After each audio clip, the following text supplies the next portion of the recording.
So yan mga idol, magluluto tayo ng bagoong alamang.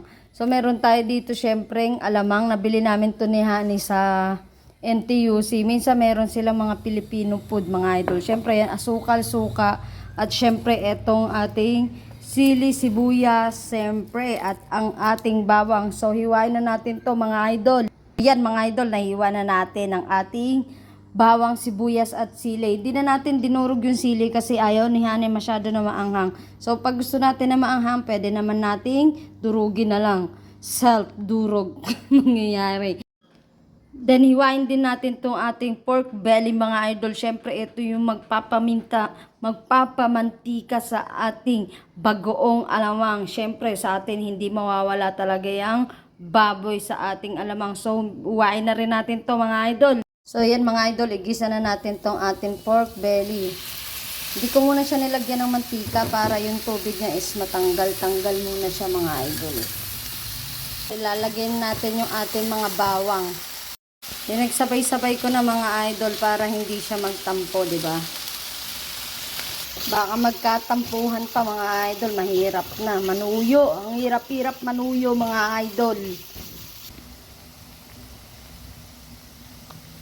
So yan mga idol, lagay na natin tong ating alamang, syempre.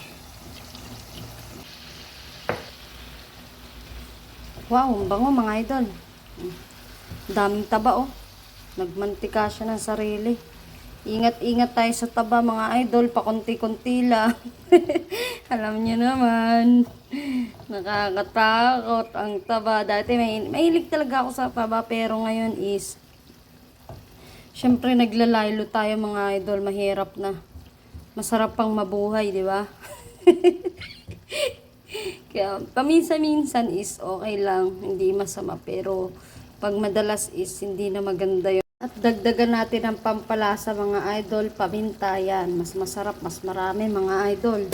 Healthy din yung paminta na yan. Syempre, ang ating asukal, syempre, mas masarap yung medyo manamis-namis, maanghang-anghang mga idol.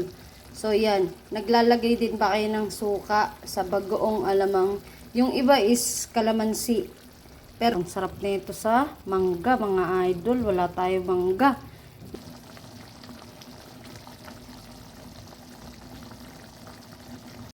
So, yan mga idol, luto na siya, 'di ba? Kita niyo naman mga idol, oh. Wow. Saucy. So yummy. Yeah.